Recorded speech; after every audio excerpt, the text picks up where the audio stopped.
evening, everyone. A warm welcome to all. Bringing great people into your team is about demonstrating that size really doesn't matter, people do. Jess Campbell. We are pleased to announce the launch of AGDPRO, a global consulting and advisory services platform. AGDPRO seeks to bridge the knowledge divide between small, medium, and large enterprises and technology. It brings reputed practitioners, experts, and industry veterans on its platform who will provide access to their knowledge, experience, and expertise to entrepreneurs who seek to sustain, scale up, increase business efficiency, and improve competitiveness. In line with these COVID times, AGDPRO is a virtual platform that bridges physical and digital divides across countries and continents to provide the best possible knowledge-based services. At this point, I would introduce Mr. Shakti Ghoshal, Director on Board.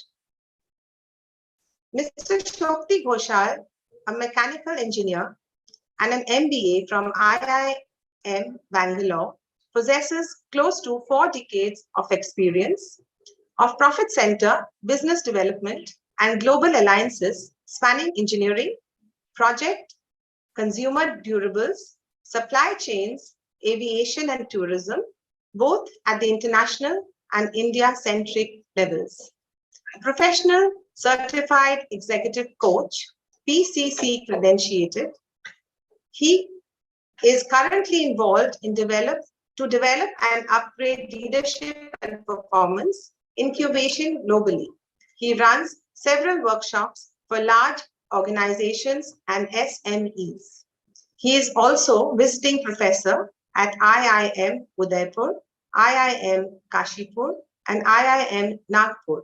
A first-time author, Shakti has striven to bring in his rich global perspective and experience in the fiction, The Chronicler of Hooghly, that he has penned recently, and it has been published worldwide. Concept company presentation is what Mr. Shakti Ghoshal will speak about. Over to you, Mr. Ghoshal.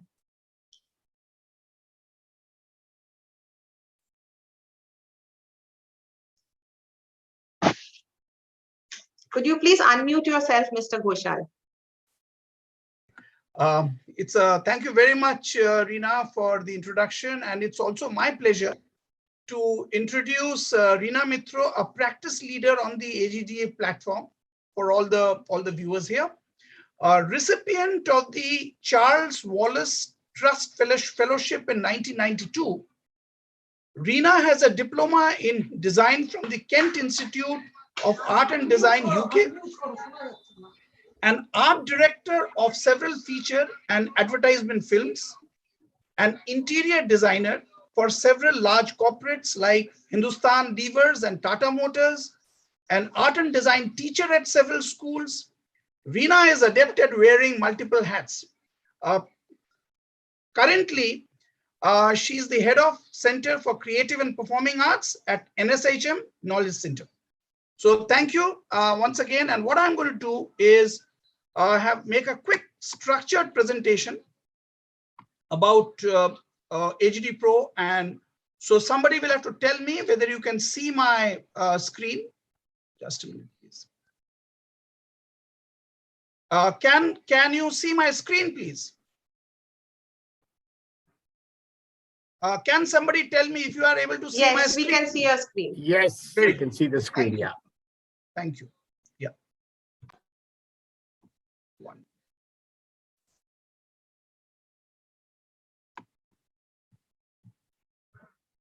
Yes.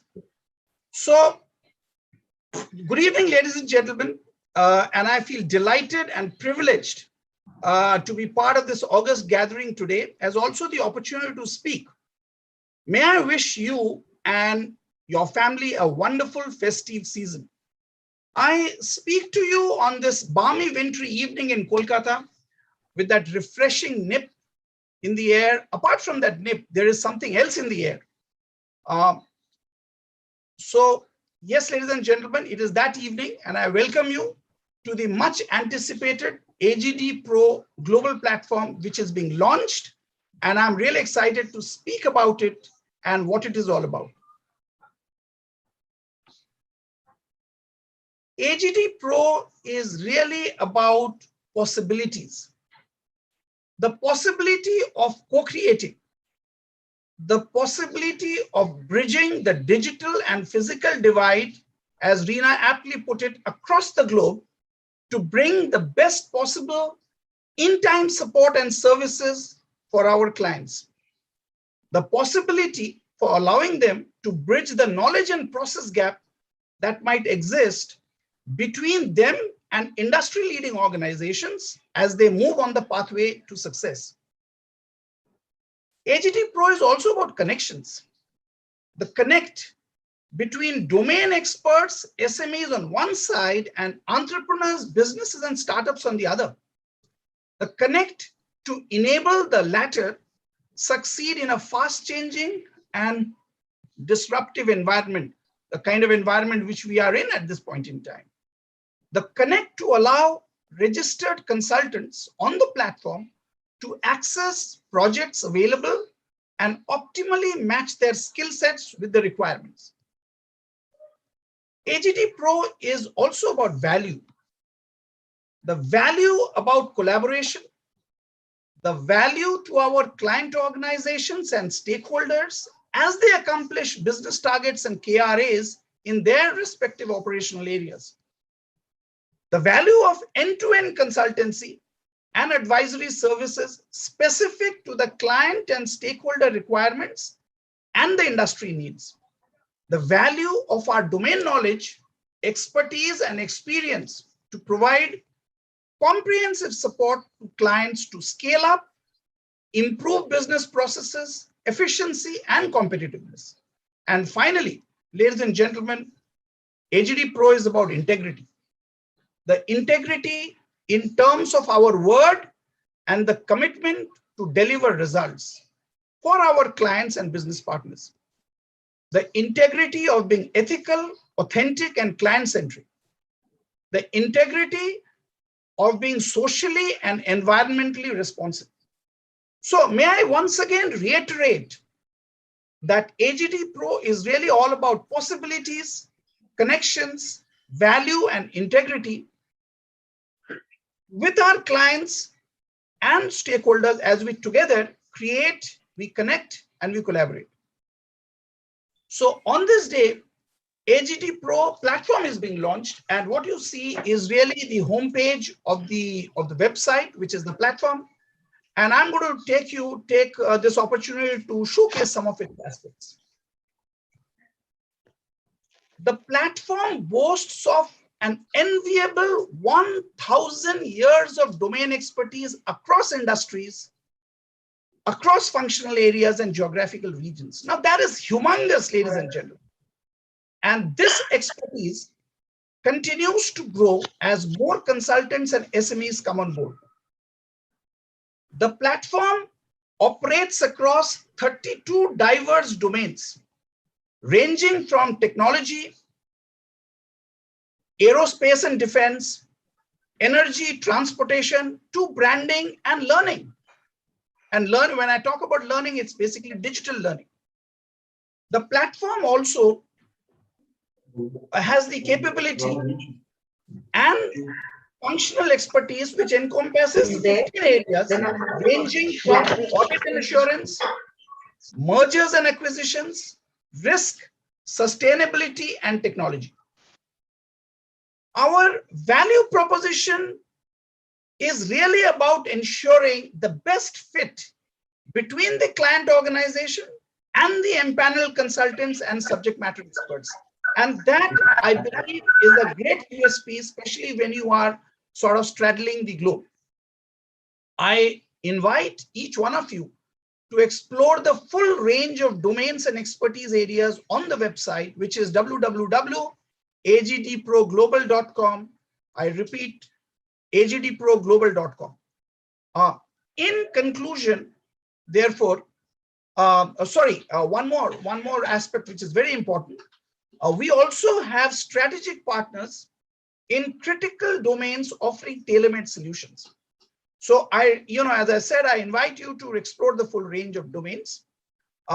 In conclusion, therefore, it remains my pleasure to once again talk about the fact that AGDPRO, a virtual platform committed to bridge across countries and continents in its endeavor to provide the best possible knowledge-based consultancy and advisory services at a competitive and affordable structure. So, ladies and gentlemen, enjoy the evening, enjoy the show. There is lots of great stuff coming your way. With your permission, I'm going to get out of this presentation and hand it back to our charming hostess, Reena Mitra. Thank you, Mr. Ghoshal. At this point, I would like to introduce Ms. Natasha Malhotra. Natasha Malhotra B is a former EY, Grant Thornton, and Deloitte management consulting leader with extensive experience leading customer experience transformation and digital marketing initiatives for multiple leading pharmaceutical companies and payers. In addition to management consulting, Natasha has extensive pharmaceutical industry experience with some of the world's largest manufacturers. Natasha is also an active member of the community, serving as a board member for Friends International and active volunteer host for Face to Face, providing and serving hot meals to the homeless. Natasha, a former chairperson for the White House Initiative for Asian American and Pacific Islanders, AAPI, serves as the Montgomery County Leadership for Diversity and Inclusion, which includes initiatives on specific local cases involving social justice. She is now partnering with the Biden administration to improve the value and purpose of AAPI. Over to Natasha. Natasha's there. She's there. Well, is Natasha here? Okay, Natasha is not there. So moving on. Jumping in now. You do all of that. Moving on, I move on to our leadership roles. So lead from the back and let others believe that they are in the front by Nelson Mandela. I would like to introduce Mr. Arup Paul, Chairman of the Board of AGDPRO. Arup Paul, a mechanical engineer from IIT Kharagpur, India, started his working career in early 70s with an initial exposure in India for a period of 12 years. He was in Martin Burn, followed by ICI Explosives, and subsequently Indian Oxygen, VOC, India, before he decided to move to the Middle East in 1981. Paul joined Mohsin Haidar Darwish, MHD in Oman, and during the next 35 years was instrumental in conceptualizing many industrial, medical, liquefiable gases projects from its inception. MHD Gases, a pioneer in gases distribution, is in the Upper Gulf and became one of the largest manufacturer and exporter under his leadership during this period. Arup is currently a resident of Muscat and is enjoying his well-deserved holiday in the sunny, seafaring Sultanate of Oman. Over to Mr. Paul.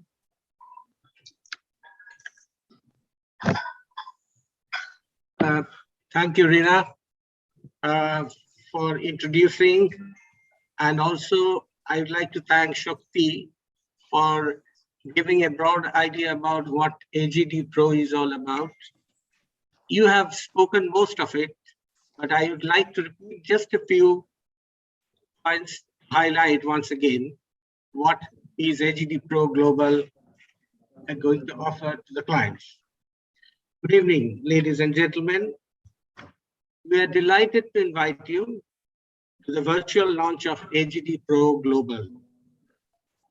Associate, generate, and dedicate. As our objective, we'd like to introduce ourselves as an empowered and passionate group of experts and industry veterans. As a cloud-based platform to bridge the physical and digital divide across the globe, we provide support and services to our clients. We do not merely advise, but diagnose, challenge, and participate in finding the right solutions that work for a specific industry to deliver, and that is our commitment.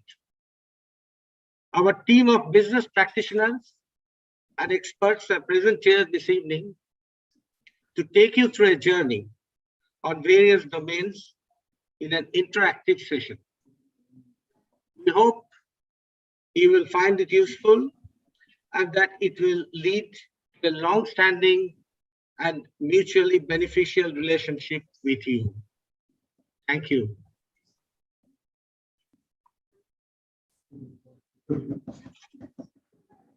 Back to Rina.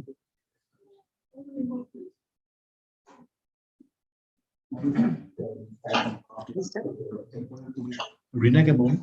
Yes, thank you, Mr. Paul. And I think Ms. Natasha Bagchi has joined us.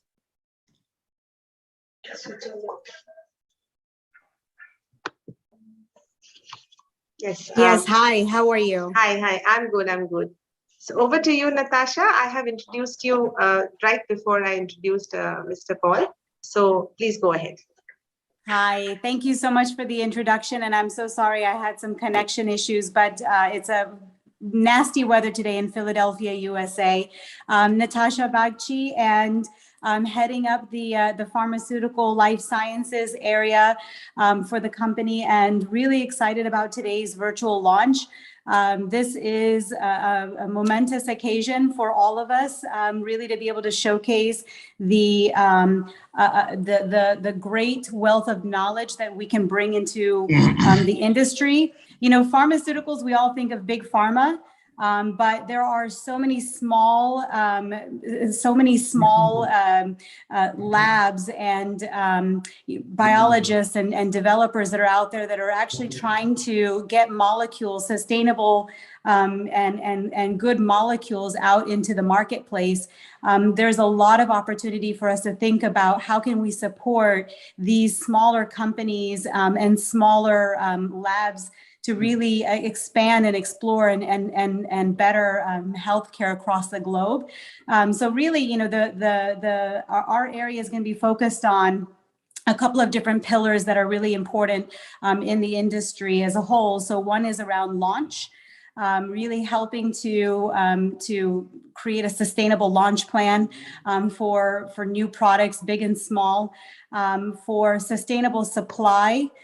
So this is, you know, whether it's sustainable supply within market or outside and globally, looking at how to ensure that the supply chain is operating smoothly and in a sustainable growth manner. Value. So value to the patient, demonstrating value to the payer system or healthcare system and governments, et cetera, but also value to the patient, right? We have to demonstrate that value.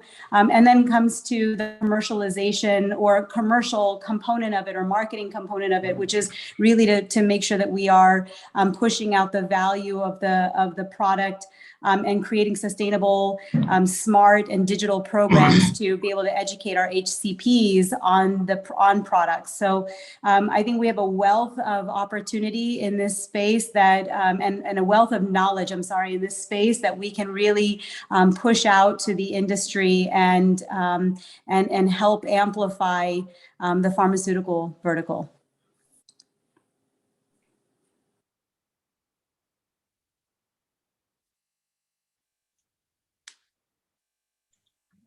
Thank Rina, you, back to you. Natasha. Yes, thank you, Natasha. Thank you. Thank you. I would like to now move on to our next segment. A mountaintop inspires leaders, but valleys mature them, by Winston Churchill.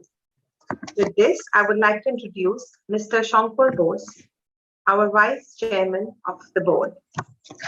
Mr. Bose is a cost management accountant with over 40 years of rich experience in conceptualizing and implementing business processes, marketing services, financial systems, and cost management in various industries like travel and hospitality, engineering, pharmaceuticals, and trading environments. Starting with Price Waterhouse in India, he has gained deep knowledge of businesses with Chloride India and the Tatas before moving to Muscat, Oman, where he spent 25 years with the Bhawan Group, a USD 5 billion enterprise, first as the head of internal audit and later as the CEO of the Bhawan Travel Group. Mr. Shankar Bose now lives in Kolkata. Over to you, Mr. Bose. Thank you. Thank you, Reena. Am I audible? Yes, you're audible. You're audible? Good. Okay. I apologize because there's a bit of a mismatch between the name and the face here. I had a little glitch with my laptop camera, so I'm using Aniruddha's laptop to say the little speech that I have to make.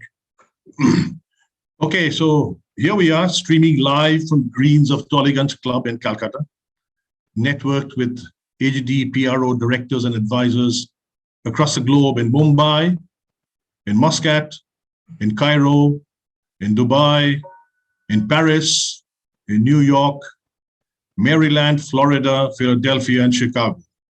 This is like incredible. This is like almost right across the whole planet Earth. Thank you so much, everybody, for being with us today on this virtual launch of the platform. It's really the dawn of a new era for all of us. Shokti and Arup have very eloquently spelled out and articulated our business model, and I will just add a few words on the values, principles, and philosophies that will determine our future course. And you've seen our team of over 30 professional, both men and women, with great academic credentials and a track record of consistent achievement. And Shokti actually added up the numbers of years of experience and arrived at a figure which exceeds 1,000 years of combined experience. Is like something really awesome, absolutely. So I'll put together our resources pool, this large, hardcore experience in diverse domains, which Shokti has spoken about: engineering, health, telecom, corporate governance, environment, and the likes. It is our avowed objective to consolidate the skill sets and offer our services to the marketplace through a single window. There will always be a single point of contact in all of our endeavors for quickening action and meeting deadlines. Along with in the pursuit of our business, it will also be our goal to deliver our services within the framework of all environmental, sustainability, and good governance practices across the several geographies that we will work in. It will also be our primary goal to look to the future and reinvent ourselves every now and then, because what is new today is obsolete tomorrow. Artificial intelligence is the buzzword today, but metaverse is knocking on our doors. Very soon there'll be avatars of you and me meeting and in distant locations, remote locations, conversing, exchanging views, connecting, socializing, creating, and moving forward. So we must be future ready at all times. This is the first little step that we're taking on this long journey ahead, and we really appreciate you coming in today and standing by our side.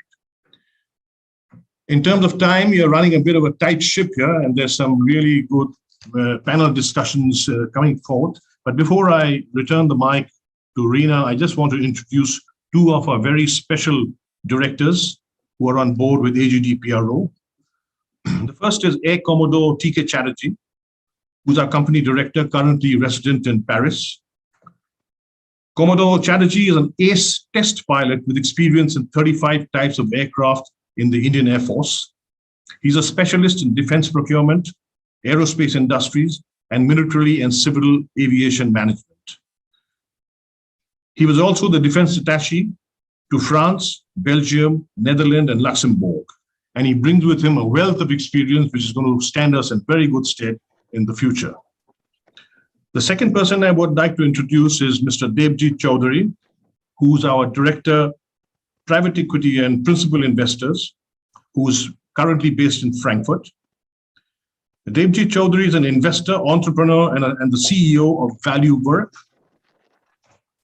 based in Frankfurt. In 1999, Devjit founded the continental European business of Infosys, starting in Germany and expanding to Holland, Scandinavia, Spain, and Italy.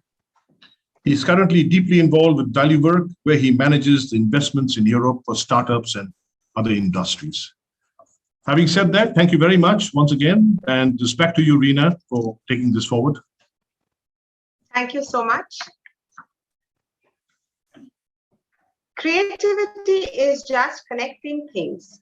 When you ask creative people how they did something, they feel a little guilty because they didn't really do it. They just saw something. It seemed obvious to them after a while. That's because they were able to connect experiences they've had and synthesize new things. Steve Jobs. It's my pleasure to now introduce the founder and CEO, Anirudh Doshtitar. Anirudh G. Doshtitar is a result-oriented professional with a proven record of achievement in conceiving and implementing effective ideas and strategies that drive growth and profitability through inspiring leadership, an entrepreneurial approach, and innovative excellence. A commerce graduate from Calcutta University and an MBA from University of Wales, he started his career in India with concept selling and thereafter was associated with leading NBFCs. In 1995, Anirudh relocated to the Middle East and was employed by one of the Gulf's biggest conglomerates, South Bhawan Group, a USD 5 billion enterprise in Muscat, Oman. The next 21 years, he has served as head of business in various reputed corporate houses, working with some of the top global automotive brands and Arabian Gulf, Ford, General Motors, Suzuki, etc. Anirudh has been highly appreciated for his innovative work patterns and his expertise in cultivating and building up effective relationships with multicultural stakeholders at various international locations. Anirudh moved back to Kolkata, India, his hometown, in early 2017 and joined GMIT Kolkata, India, as a visiting faculty of organizational behavior. He also started his management consulting firm in India, which eventually helped grow, conceive, network, and launch AGDPRO. Over to you, Anirudh. Anirudh, I think you're on mute.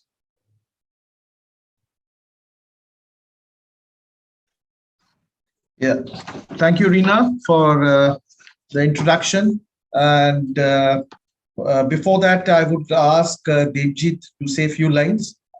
Mr. Bose had already introduced Devjit, and I can see Devjit here. Devjit, over to you. Hi, good afternoon. Good afternoon, everybody. Good evening. I'm Debu. I'm based in Frankfurt. A couple of months ago, Anirudh is an old friend, a very dear friend from his days in the Middle East. Mentioned to me about this idea of starting a group like this, which has the potential to become probably one of the best known or the most effective or the most efficient consulting group of individuals with a great professional background to serve the needs of the industry, not just in India, but abroad. I was quite taken up by the idea and immediately said yes. And I'm very happy to be a part of it. Of course, I'm based in Germany, in Frankfurt. I'm not in Frankfurt right now. I'm in an investor's office. And I in the last 8 to 10 years, I have seen a significant amount of investments from Europe go into continental Europe. I have always spent time in continental Europe, not in the UK, rather non-UK part of Europe. And the growth of investments from here into Europe has significantly gone up. Traditionally in India, let's say 10 years ago, the big investors were from the US, Asia, of course, China, Japan, Middle East.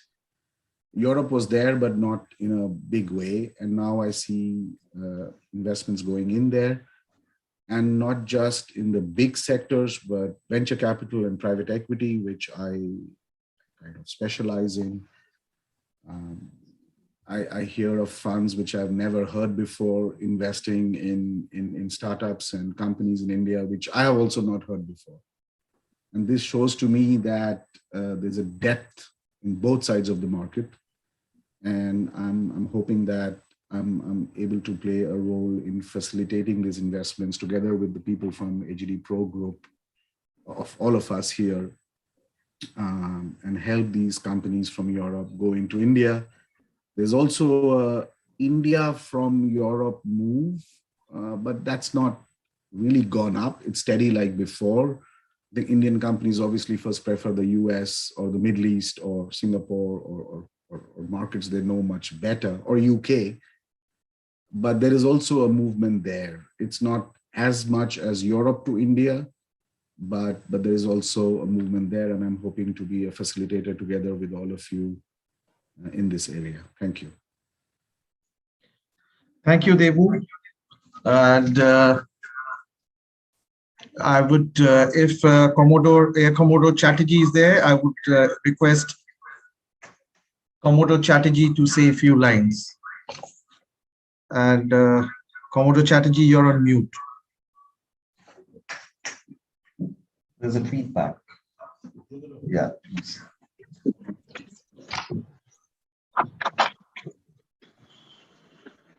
Can you hear me? Yes, loud and clear.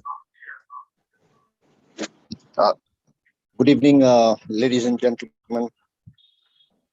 Welcome to this launch of AGDPRO. And it's our privilege that all of you from far and wide, from across the continent, have tuned in to this launch program. I am one of the backers of this platform, wherein we have the best brains of different domains of industries who have been pulling together their combined experiences, and I am sure they will go a long way to make this project of Mr. Dastidare success. I will not take much of your time because I am on road and I am traveling, and please be assured of my best wishes and my best cooperation in everything that you have to. Okay, thank you very much. Bappa.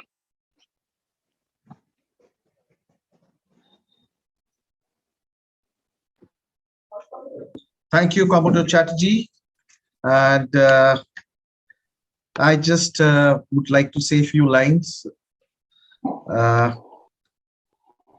which I have prepared for today. When the going gets tough, the tough get going. When times get rough, the ideas start flowing. That is what makes the human race unique. We never give up. This pandemic has taken a lot from us. It has challenged us to collect all the broken pieces and build and rebuild, turning the negatives into positives and creating something productive. I embraced the thoughts I conceived and consolidated my ideas, and thus nurtured, ratified, and produced AGDPRO. In the 30 plus years of my journey in the corporate world, I have learned a lot. Learned the hard way, learned the easy way. I have learned to fail, learned to succeed, and the learning has never stopped for me. I'm sorry, there's an echo in the background. Okay. I've been fortunate enough to build up assets that will never depreciate. My trust and belief in myself and faith in the relationships that I have built up over the years gave me the courage to bring together the footprints of these professional giants with us here today in their respective fields and industries. Hence, the goal was to build a platform that can be called the rarest of the rare and can ever serve as a consulting company in the contemporary global map. Hereby, I take this opportunity to humbly testify my gratitude to all the people, the stout-hearted, the committed, the dedicated, and the dependable people we have on board. They are, in a word, the stalwarts who bid on me in this race. I consider myself the most fortunate to have been bestowed the blessings, the shelter, the trust, and the faith upon me. I am blessed in witnessing the stark dependability of all those who have worked with me and are present here today. I may have fumbled while speaking now, as today is a very emotional day for me. The journey of the past many months has helped me to establish AGDPRO, and just as integrally to learn from many brilliant professionals, enriching myself as one too. Today, I walk hand in hand with my associates, companions, colleagues, and mentors. Let us all cheer to this new journey and have faith in our new beginnings. Thank you. Over to you, Reena. Thank you, Anirudh. At this point, I would like to introduce Professor Dr. Samantha Das, who is also the member of the advisory board, AGDPRO, and chief moderator of today's panel discussion, which is to follow. To introduce Professor Samantha Das, he is the Pro Vice Chancellor, Professor of Comparative Literature and Director of the School of Cultural Texts and Records of Jadavpur University, India. So over to you, Dr. Das.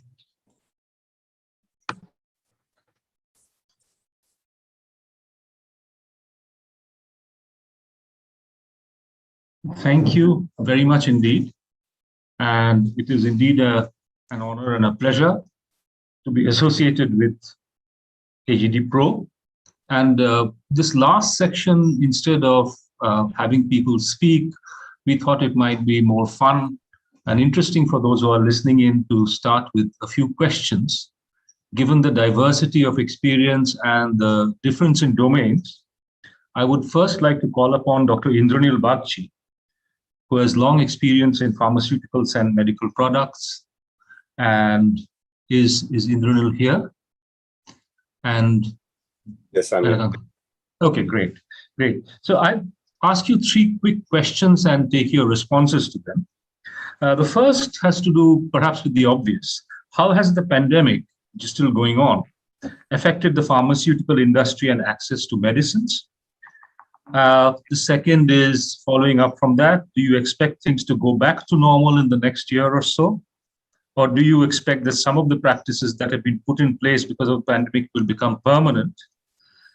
And finally, could the global health crisis and subsequent detrimental economic crisis, which has affected all of us in one way or the other, been avoided if health investments had been seen as an urgency earlier? Over to you, Indranil.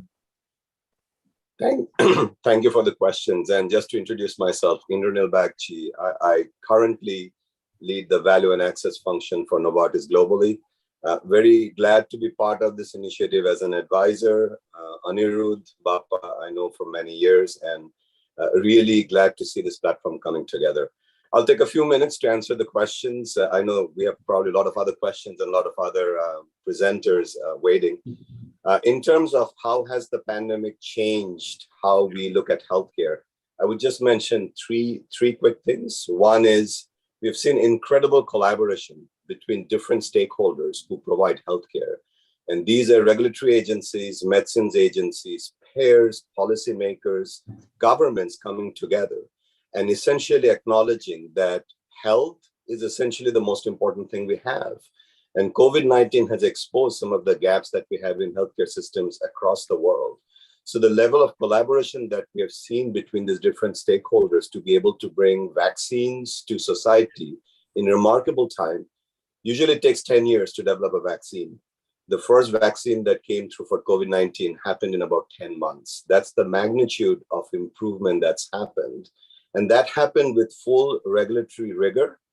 In terms of the vaccines being developed and distributed, the processes that we've gone through is very similar to what we have done before, but it's been done in accelerated time frame. And what I would hope is that continues and we improve the medicines delivery processes based on what we have learned through COVID-19. The last thing I would mention is COVID-19 has also taught us the importance of remote or telehealth. Today's virtual launch is a great example. Something like this could never be done virtually. It would be done in person, but we're able to launch a new corporation virtually. So similarly, in terms of access to physicians, access to pharmacists, access to any healthcare professional, being able to do that through telehealth and be able to deliver the medicines, that's remarkable. So I think those are some of the learnings which I hope will become permanent as we go forward. Clearly, there are some detrimental effects in terms of screening, in terms of patients seeking healthcare or seeing the early signs. Today, they're not going to physicians because they're afraid of COVID-19, but hopefully that will change as we go forward. In terms of health is wealth and why should governments invest in healthcare? Again, governments have obviously a choice to make, and they are trying to balance their budgets between building bridges or providing education or providing healthcare. But in the end, if you don't have a healthy society, you really don't have anything.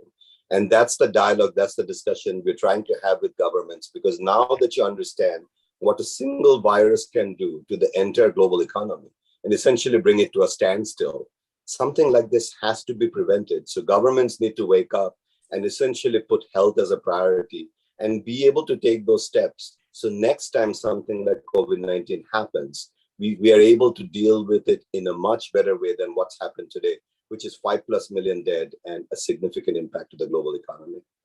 So again, thank you for inviting me to be part of this initiative. Really glad to be here, and back to you. Thank you, Dr. Bagchi, or should I say Indranil. Incidentally, I'm not Aniruddha Dastidar again. I'm Shamantak Das, but we are using the same laptop. I'm glad you brought up the pandemic because I would now like to address Mr. Sujit Sanyal, who has almost half a century's experience in advertising, communications, in a whole host of things, which I think boils down to how to convey messages to people and how to act on messages received from people. So the two questions that I would like to ask you, sir, are first, how do you see the role of advertising agencies in communicating various post-pandemic services that have evolved in view of the so-called new normal, which is increasingly becoming our normal? And the second is, what do you think will be the role, and do you think the role will be expanded when it comes to ad agencies in the new order of business, which is gradually emerging? Mr. Sanyal.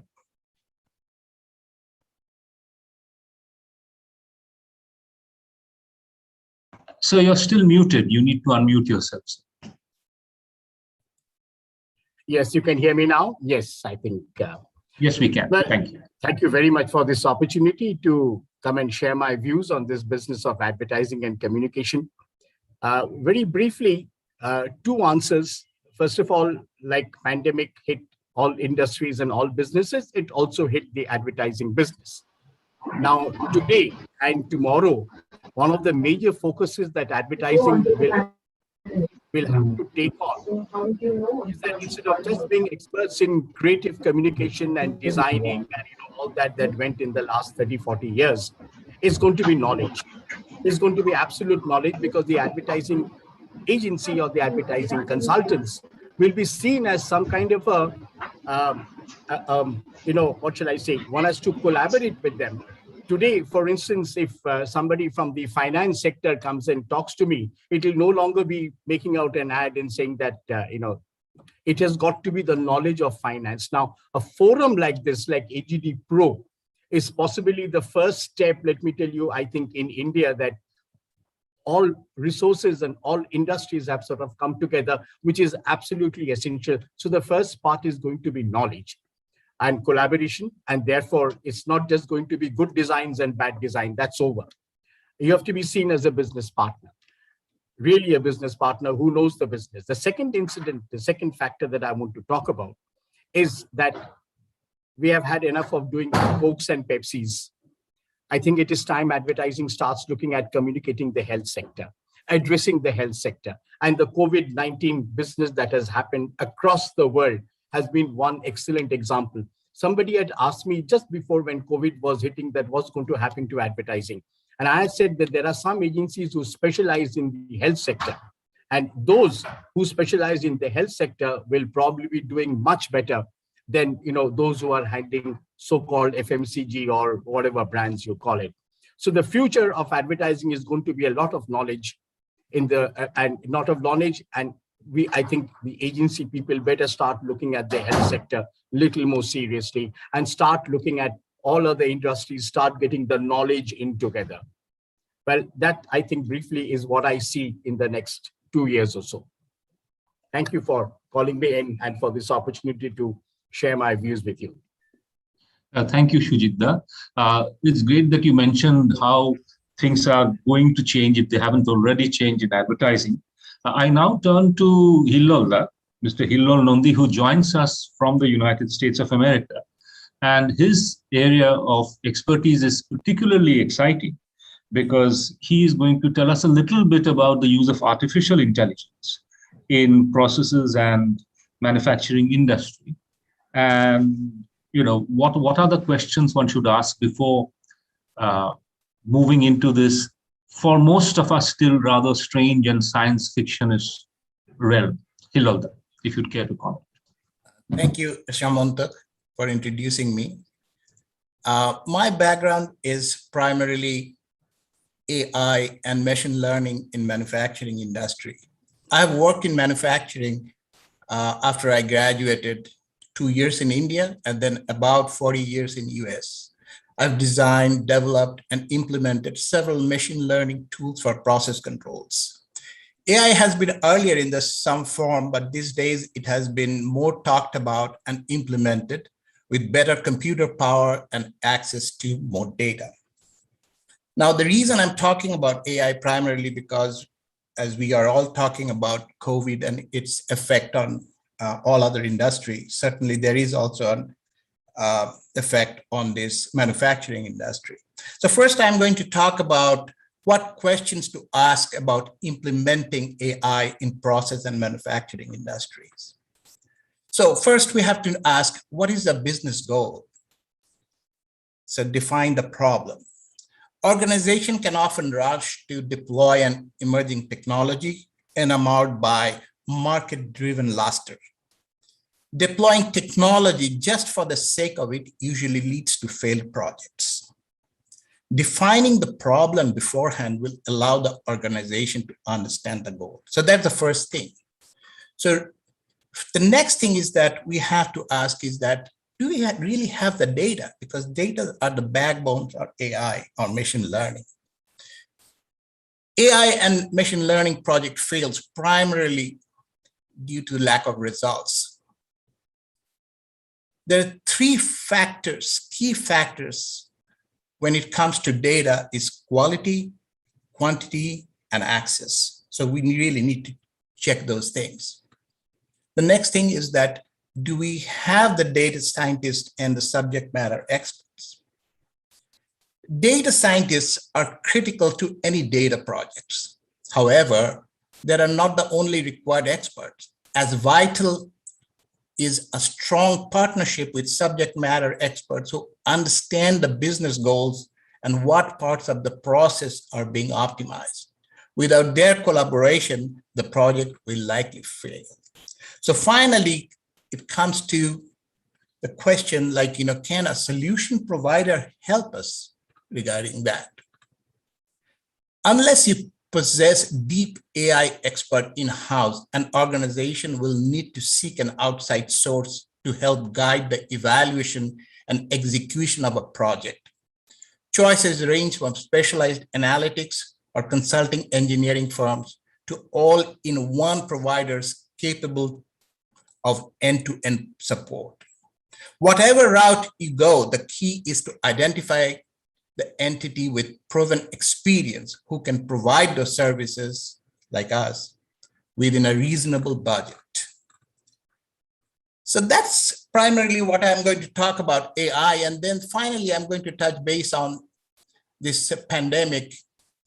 It catalyzed a huge leap towards this automation in manufacturing.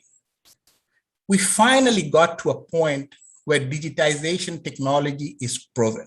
In certain companies, they thought that it would take 4 or 5 years to digitize things, but during pandemic, it was done in 5 weeks. The companies are increasingly relying on remote monitoring software, automatic data collections to oversee its manufacturing rather than in-person supervision. So that's all I have to say. I'm going to hand it over to Shamantak again. Thank you. Thanks, Shilvalda.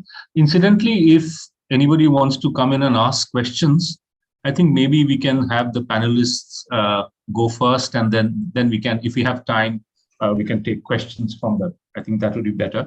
I now invite much closer home. I'm in Kolkata. Mr. Debaroti Basu, who has again an enormous amount of experience in power and utilities. I think by now it's becoming clear to those who may not be familiar with AGDPRO that not only do we have a huge range of domain knowledge, but also very articulate people who are able to, in some ways, anticipate the future and tell us how we should, prepare for it. What are the SWOT analysis of the future? So for Ms. Basu, I have 3 questions. The first is coming back to the pandemic. I think that's such an enormous part of our lives, we can't avoid it. How has the power supply demand scenario changed as a result of the pandemic? Second, among the various players, which business has been the most directly and most largely affected? And finally, how are things going to change? I mean, this is a question I've asked earlier. We are in the pandemic. As we move out of the pandemic, how are things going to change in the electricity and power sector over the years to come, given that we are now, hopefully, with luck, moving out of the pandemic? So over to you, Ms. Debaroti Basu. Can you hear me, ma'am? Oh dear. This is what happens when you depend on technology for all its wonders. Sometimes rather strange things happen. Okay. We'll come back to Debaroti later. And again, staying close home, let me go to Mr. Ranodip Moitra, a familiar figure in print and elsewhere to those of us who live in Kolkata. And he's one of those remarkable individuals who came back from a tremendous personal setback, from an autoimmune disease which put paid to his hopes of playing cricket for India. He was on the verge of doing it.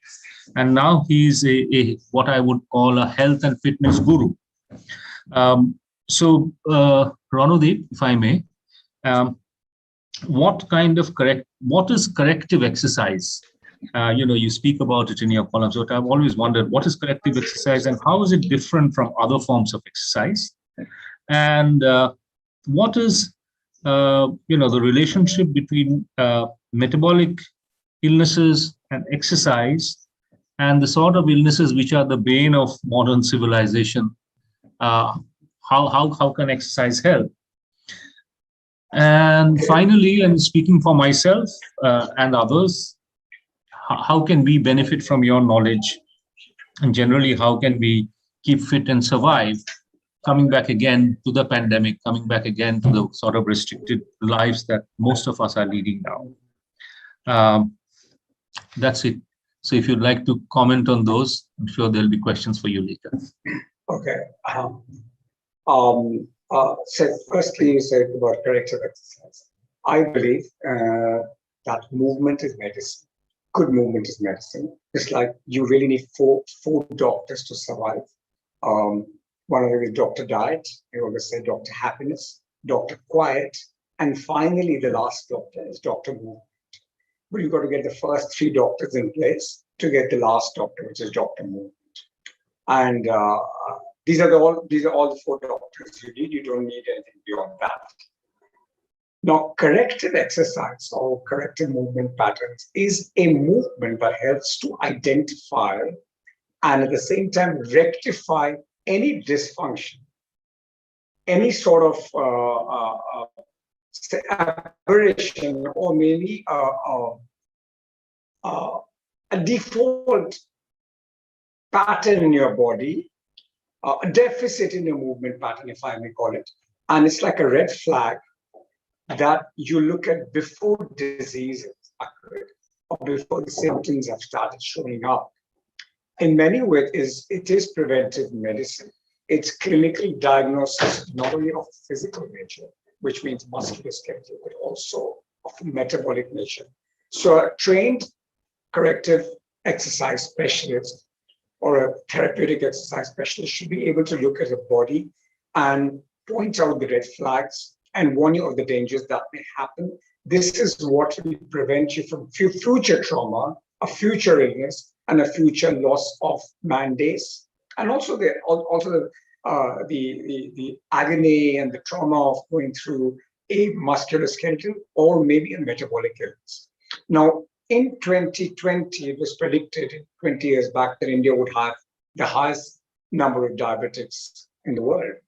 And we lived up to that without even doing anything other than preventive.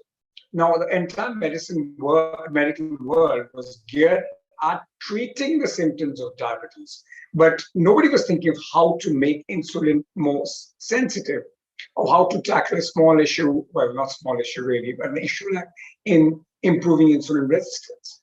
So there we are. Today's modern medicine has been a fantastic job in handling chronic diseases. So people don't die of malaria, people don't die of smallpox. But lifestyle diseases like diabetes, COPD, heart ailments are on the rise, despite medical science have made so much progress. I'm getting echo, just speak on regardless. Okay, so that's, I think, answers the first part. What is corrective? Corrective exercise or movement patterns that which attempts to at least save you from a future trauma. And in the context of what we are speaking, and when it comes to the commercial side, let's look at it this way: 10 crores of people go in for knee replacement every year. It's shocking. Now, if you compare this to China, where only 4 crores of people get knee ailments, look at the amount of money, time, loss of man days in just and 70% of that can be actually prevented with preventive physical medicine, which doesn't exist in today's country. Now, most people at a government level, at a commercial level, tend to look at gyms as vanity centers, and it's portrayed as vanity center in media. Nobody's looking at gyms, and nobody's portraying gyms as places of preventive medicine, of if you go there and you improve your health, basically for at what end? Not to just look good, but to be able to handle lives, several contingencies, unknown contingencies that can be thrown to your face tomorrow, like Corona.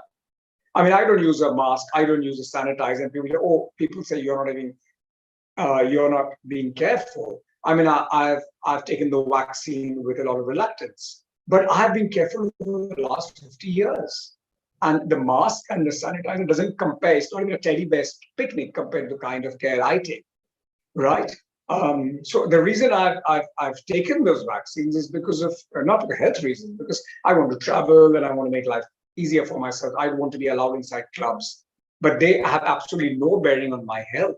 And I don't know of any reason why it could be, they are being marked as safety, but but I'm not going to touch on that, and I don't think that is the scope of today's talk. So that, I think, pretty much answers your first part of the question.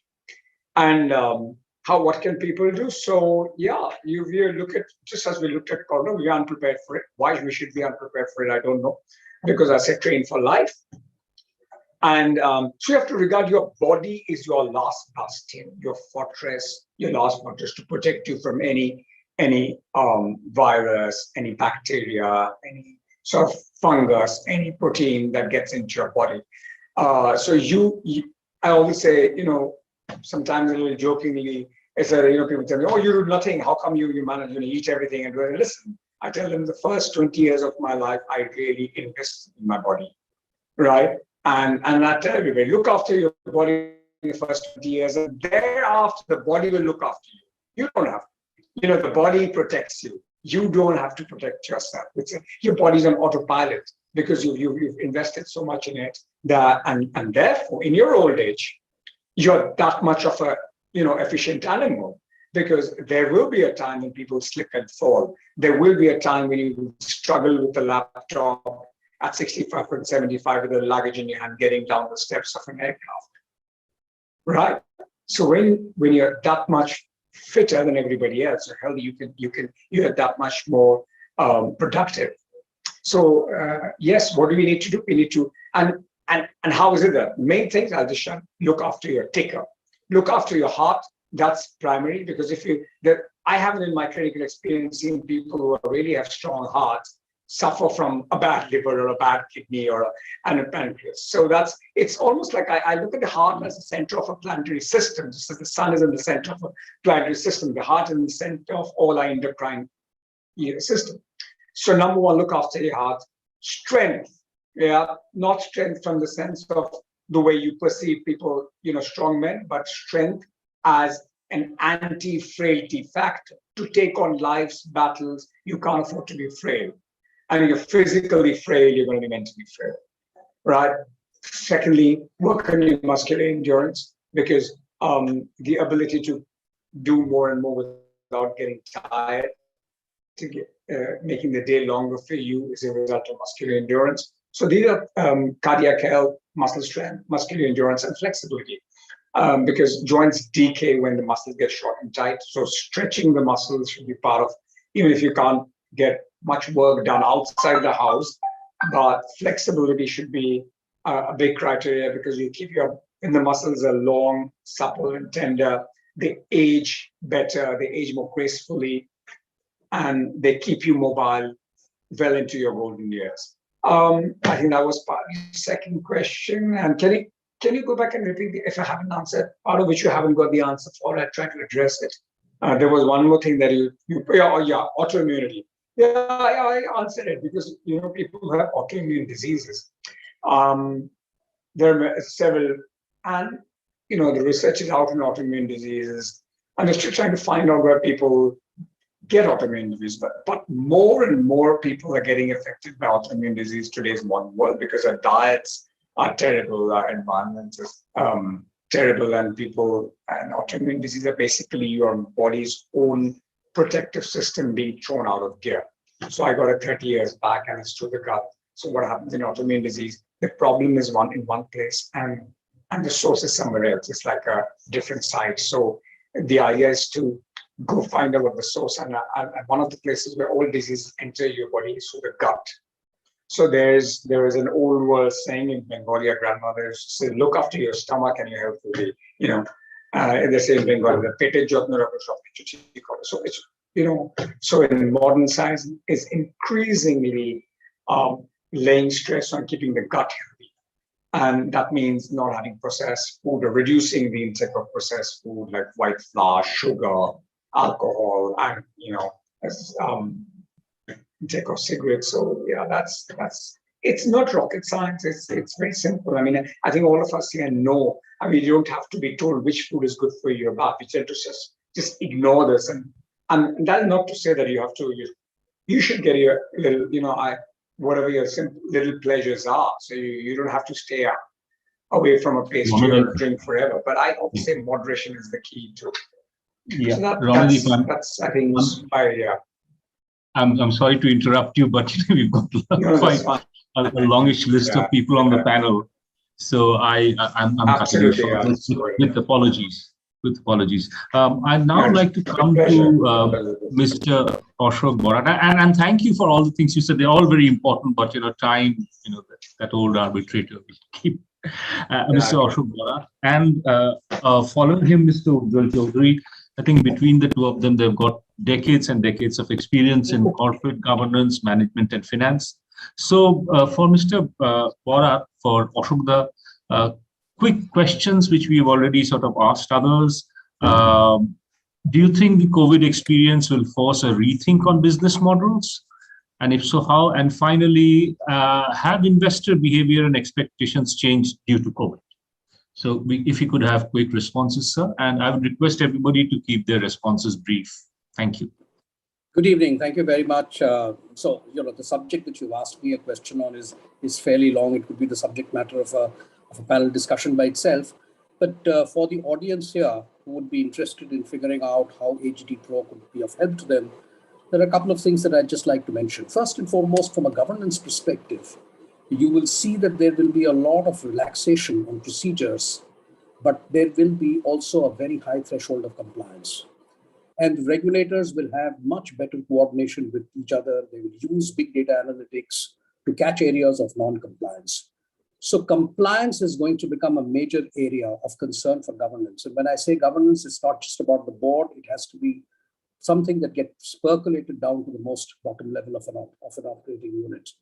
So therefore, this whole issue about the so-called activism of regulators that you see today is only going to intensify because the onus will be on the organizations to do self-governance and self-compliance. So this is one big change that's going to happen. The second change that I'm going to talk about is that there will be both short-term and long implications of pandemic. The immediate thing that you can talk about is this problem of chips. This is going to be the end of it. There will be many other going to have as a consequence of this.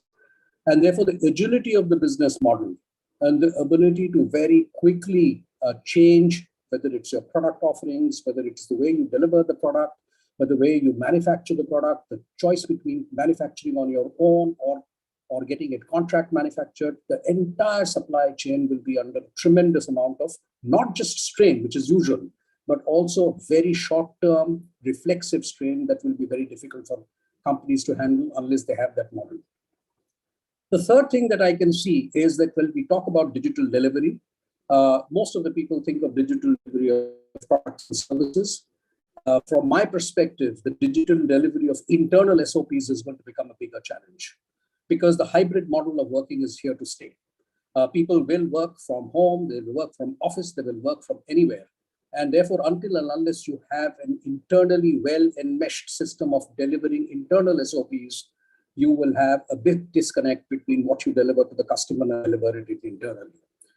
Last but not the least, and this is just, I'm just giving a short list of things that I'm experiencing in my current role, is that for those who are involved in family businesses, and they're going to be a very big part of our client base, I think they have to clean up the act in many ways. First and foremost, equity is going to become more attractive than debt. It is going to come with a lot of strings attached. The regulatory issues about because of the way debt repayment is going to be enforced in this country, as well as by institutions. About internal disputes, they will have to get the succession planning right. They will have to have a plan for getting the right organization, which has a mix of people from within the family and professional talent working together. And last but not the least, the investors, both by law and by design, will start playing a more active stewardship role. So you will find a lot of vigilantism from investors, a lot of shareholder activism. And in fact, for India, for example, all the financial institutions are going to come under a stewardship court, listed entities, and you will find a lot of questions being asked, not only on the existing business practices, but also sustainable business practices. So I'm very, very hopeful and optimistic. I truly believe that an organization like AGDPRO can deliver a lot of value. This is a collegium of very wise women and men. What has brought us together is not just friendship, but also the fact that most of us have a big part of our executive career behind us. We are not looking for instant gratification of a promotion or applause. What most of us are driven by is a desire to give back to the community. And that is what has compelled me to join this group, and I'm delighted to be a part of it. Thank you very much. Thank you so much, Dr. I think what emerged very clearly from there is that the future will belong to those who are nimble and adaptable, those who can cooperate and collaborate. And I think AGDPRO, in that sense, is a step in the right direction. Let me switch from the sort of things you were speaking about, governance, management, the need to adapt, and so on, to Mr. Ujjwal Chaudhary, to ask him a question about something which all of us think about, I suppose, every single day of our lives, which is finance. He has enormous experience in banking, financial and capital markets. So two quick questions. How well is the financial services sector positioned to support the revival of the Indian economy, again, post the pandemic? And second, will this economic recovery be inclusive? What is your opinion, sir? Good evening, and thanks to everybody. And very quickly, I will also give very quick answers to those quick questions. Firstly, the financial sector is well prepared in terms of the facade. There is enough capital, there is enough money. Public banks have been recapitalized and merged and everything. But we are all talking about the new normal, and in the new normal, business will have to be done in a different manner, supported by a lot of technology, and there will be the need for upskilling and getting the human capital up to speed so that they can live up to the new normal. And I have been listening very carefully to what others have been saying, and Mr. Bharat's statement struck a responsive chord, because you said inclusive. Now, at the cost of upsetting maybe some of us here, all of us here together, we are part of an exclusive set, right? And what Mr. Bharat said about giving back to the society, the growth, inclusive growth in terms of finance cannot be done by the financial sector just by itself. I was listening to Rana Mitro about physical medicine, and Mr. Bagchi about healthcare in general. We are pathetically behind healthcare, and now the government has increased the budget pitifully. So yes, if the growth has to be inclusive, even if it's financial growth, then everybody, all sectors of the economy and the society have to play a role together. And I really must offer my thanks to Mr. Bharat when he said that over here, apart from a commercial opportunity, we should also look at social opportunity. I think we have had a good innings in our salad days, and now it's time to give a little bit of that back to the society. With that thought, I leave the forum to the other speakers. Thank you. Thank you very much. Thank you, sir. And I think it's wonderful that both of you have spoken about giving back, which is, I think, one of the things that AGDPRO might well be positioned to do. I'm going to come back to Ms. Debarati Basu, who, because of the usual technical problems, wasn't able to respond to the questions that I asked. So again, I'll quickly repeat the questions, ma'am. How has the power supply demand scenario changed because of the pandemic? Which are the businesses which are most affected, and how, in your opinion, you need your long opinion of over 3.5 decades, how are things going to change in the operation and growth of the power sector in the years to come in the post-pandemic scenario? And once again, I will request everyone to keep their responses as brief as possible. Thank you. Thank you, Professor. I think I'm audible now. The thing that I would like to say is power is an utility which we are used to for last 130 years. So like pandemic has changed our life in many ways. It has changed our utilization of the power for our day-to-day life and also in the industries and the commercial sector. If you can recall that from 2010 onwards, the distribution companies, because of the restructuring and the other government decisions, rules, they were started making profits, there were privatizations, and it started on their way to the profit-making centers. But alas, this pandemic for last 1.5 years, rather I would say 2 years, has really struck the backbone of the distribution companies. So if you see, they are short in their revenues, they have lost their energies much on the energy sales, they have their underutilized assets, and finally, which has led to a stoppage on their growth, which was sustained for a long period of time. So this is what has happened to the power sector in a nutshell after the pandemic, or the pandemic has caused. Now, the silver lining, there's always a silver lining. We can see that it was the fossil fuel which supplies the power sector. Let me concentrate in my country, where fossil fuel is the maximum source of energy, electrical energy in power sector. Now, this 1.5 years or 2 years of lull period has promoted much on the people's focus on the green energy, both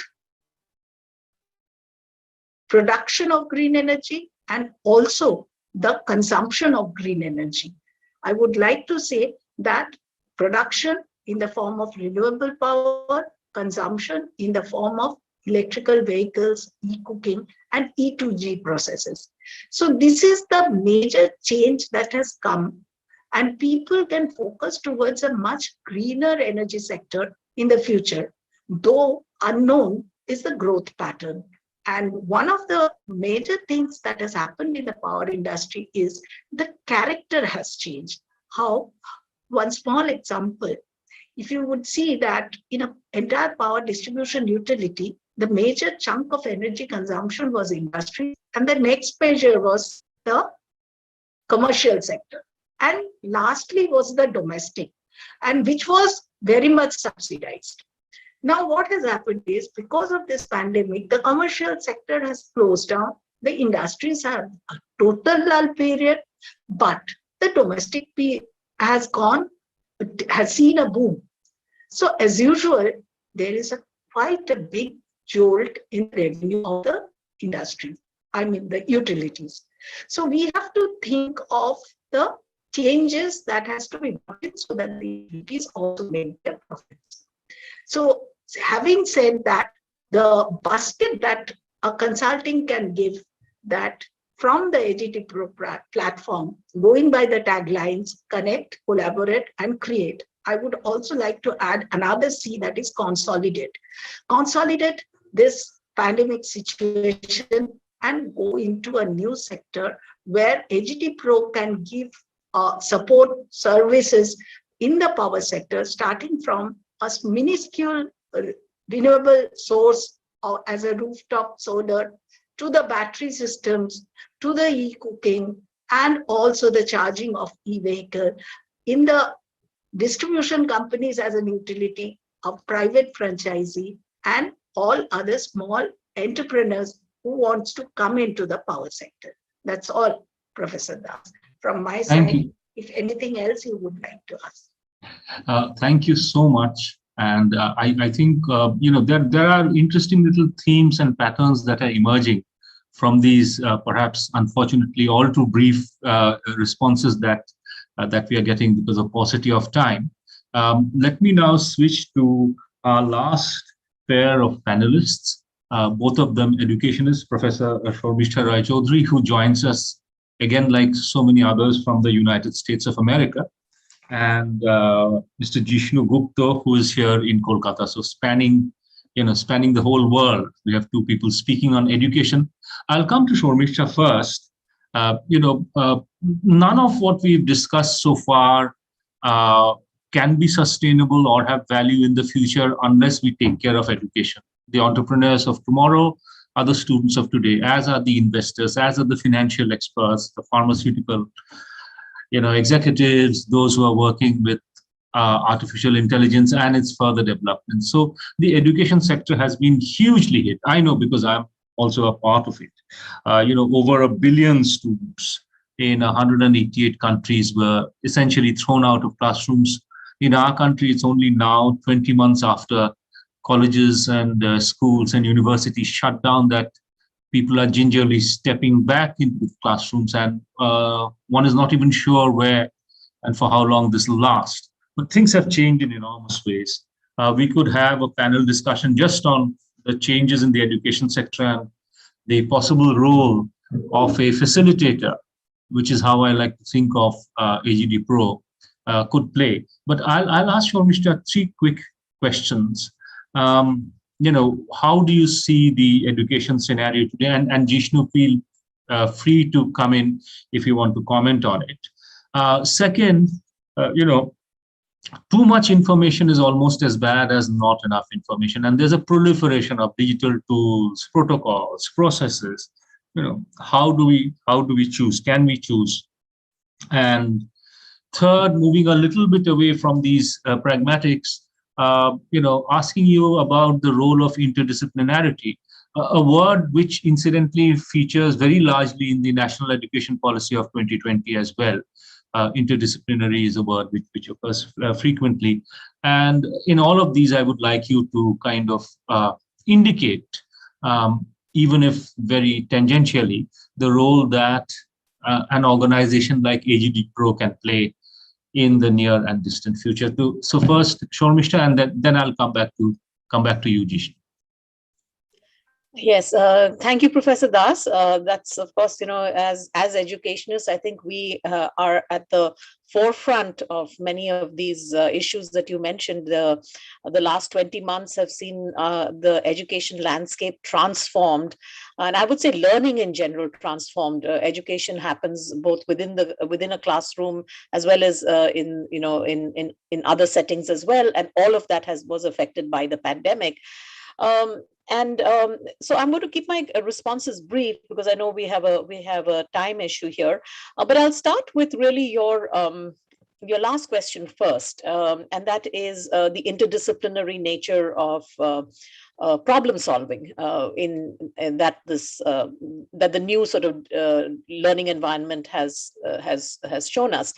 And here is where I see the opportunities for AGDPRO as well, because it was a huge challenge during the pandemic to really manage learning across multiple silos.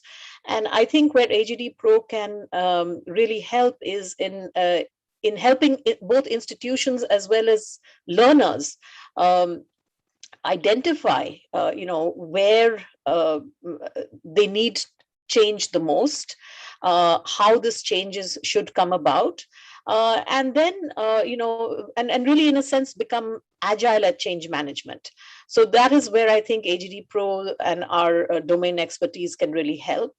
In terms of the pragmatic questions that you raised, one of the things that AGDPRO can also help with in education and learning is to help institutions and learners identify which of the multiple sort of tools that are available, the plethora of digital tools that are available are really useful for them.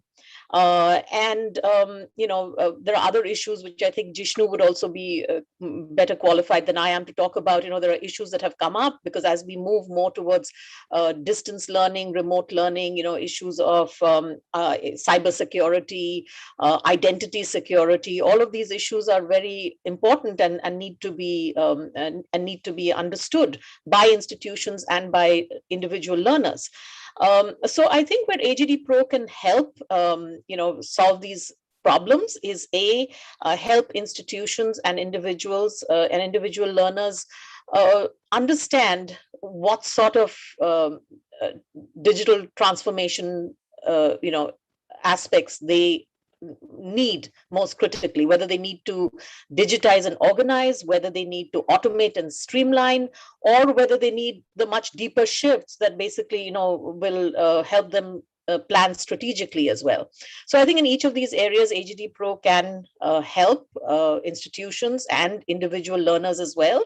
And I will just end by saying, since, so at least 2 or 3 of our speakers talked about giving back to the community, I think one of the things that AGDPRO can really also help with in the area of learning is to make sure that that resources are distributed within institutions in a more equitable way, so that students and learners are not shut out of the process. Whatever resources there are planned in such a way that all learners have equal access, which I know is a bigger problem than AGDPRO alone can solve, but certainly it's one in which as a consulting group we can contribute to when we think about learning and education. So I'm going to stop here and it's over to you, Professor Das. Thank you, Professor Roy Chaudhary. Before we go on to our last speaker in the panel, since this is happening in India and in Kolkata, picture abhi baki hai, in the sense that there's a little video that Hilalda has made. So after you respond, Jishnu, and I have 2 extra questions for you. I'm not going to let you off so easily. Friendship of over 45 years, I think. So, so after Jishnu finishes making his presentation, we really are running short of time. So we'll then go on with the final little video presentation that Hilalda has so kindly prepared for us. But let me come back to you. I think it's interesting that throughout this discussion, now almost an hour long, we've noticed that people are talking of A, of disruption, B, of the harm that has befallen, but also C, the opportunities that are there, and D, the need to be responsive, to be flexible, to be able to move on. And the 5th point that I've noticed is that, especially with reference to AGDPRO, that it should not be something which is driven solely by, let's say, the profit motive, whether for itself or its clients, but also try and give something back, something larger back to society, to individuals, to organizations, to corporates. So my question is to you, Jishnu. In fact, I'll cut out 50% of my questions and ask you just one question. What role does education technology or EdTech play in the world of the near future, a post-pandemic world, but also a technologically much more flexible world? That's all. How do you see it? Because you have been in this business for a long enough time now, Jishnu. So that's what I would like you to speak on. Thank you so much. And it's a pleasure to be here and presenting to all of you globally.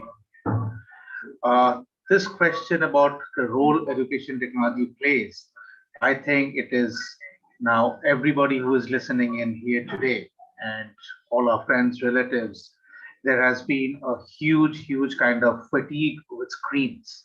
But that is as slowly after the pandemic, things start crawling back, some in-person things happen. Education technology has a very strong role to play in terms of hybrid learning, in terms of blended learning. And when I talk about education technology, it's not only for educational institutes, whether it's schools, higher education, professional institutes. This is very, very relevant as well as for corporate learning and development. So again, it's a blended learning model. That's where education technology comes in. And we come in with AGDPRO. Our offering is a very, very robust and flexible learning management system.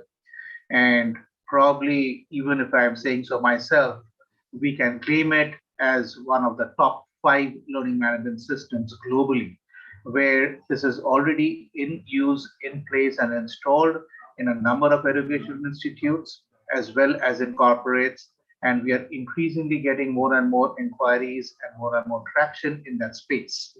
So that's where I would respond, Shamantak, is where education technology in terms of blended learning, where there are limitations of the reach of how people will be able to meet each other physically, but then that as well as a facilitation with education technology will continue to grow. Thank you so much. Thank you, Mr. Gupta or Jishnu.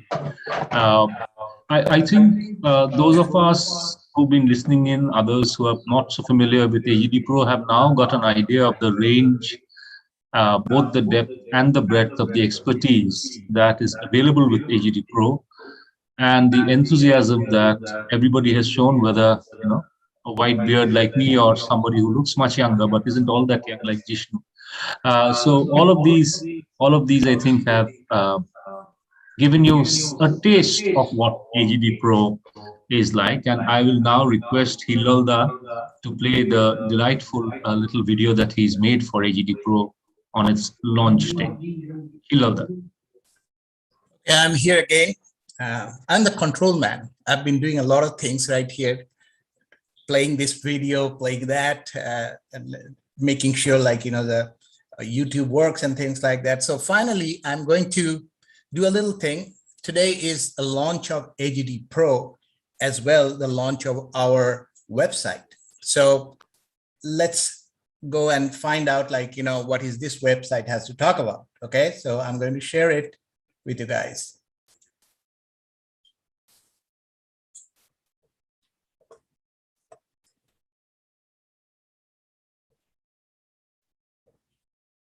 Can you see that, or is it not visible? Yes, we can see it. You can see the website, yeah, we can see the website. Go ahead. Okay.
Hello?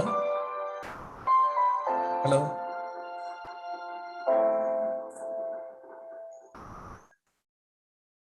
Okay.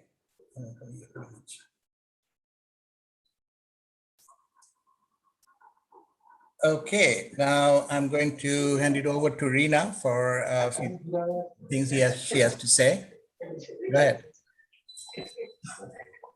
Thank you.